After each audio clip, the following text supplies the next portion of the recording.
All right, question number 3.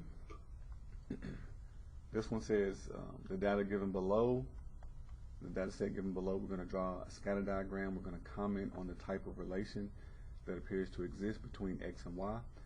And then given that x bar is 4, standard deviation of x is 2.0976, y bar s standard deviation of y, and the correlation coefficient, we're going to determine the least squares regression line. So there is some methods to use this information to find your least squares regression line. However, I'll just go through the process that we went through in class and using Excel. So I'm going to copy this in Excel.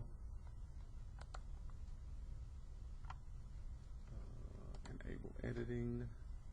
So I'm going to highlight. I'm going to go to Insert, Charts, do a scatter plot. Within this scatter plot, I'm going to go to Trend Line. We're going to go over to More Options. We're going to go all the way down to the bottom, and we're going to do Display Equation on Chart and display the R-squared value. Okay, so this gives us everything we need to be able to solve this. Now, our chart and numbering system may not be the same as theirs, so we're going to have to pick the one that most closely resembles ours. We can see that we have a downward, a negative pattern. This one is going up, this one's going up, this one looks close. So let's compare these two. 0 to 6, this one has 2 dots at the same spot, this one does not, and I don't think we have 2 with the same height. If we look at the y values, they're different. So I would rule out B, and we would go with D. There appears to be I would say a negative relationship. Linear negative. Pretty close. The regression equation is given here. We're going to round to 3 decimal places as needed. So in front of the x, the slope is going to be negative 0.64, and we're going to round it to 646. Negative 0.646. And then the intercept, we're going to go 6.449.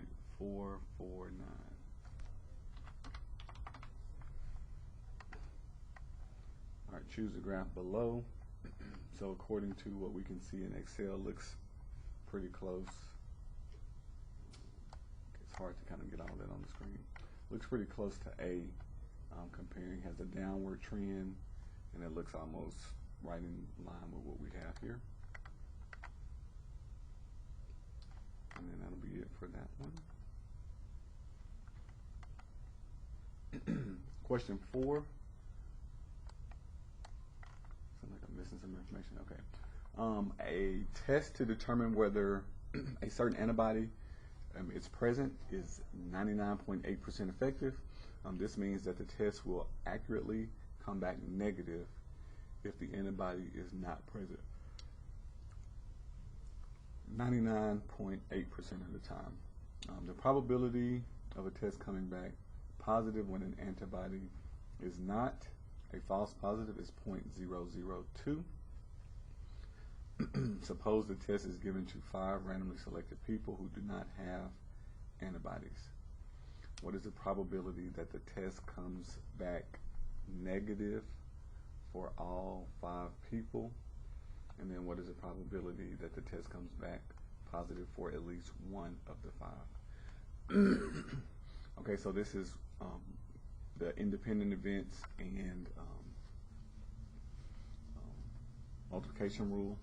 So we are looking for the probability that the test comes back negative for all 5. So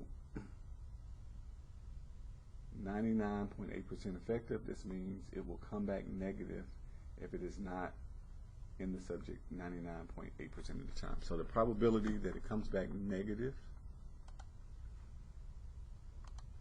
is 0.998.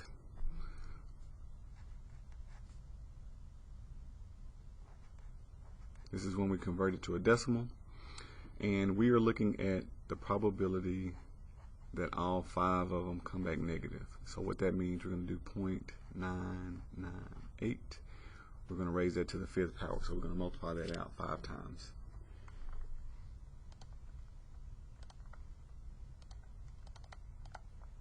And that gives us, we want to round to 4 decimal places. So 0.9900, so just 0.99, 99% chance.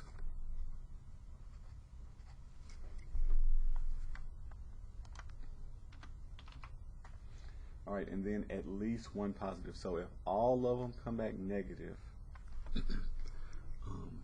the probability at least one is positive. So part B, 1 positive. That means 1, 2, 3, 4, 5 have the antibodies. This is the same thing as 1 minus all 5 are negative. Okay. So we just found the probability that all 5 are negative. So if I do 1 minus all of them are negative, that gives me the probability that at least one is positive. So we get a 0.01% chance, or 0.01 as a decimal.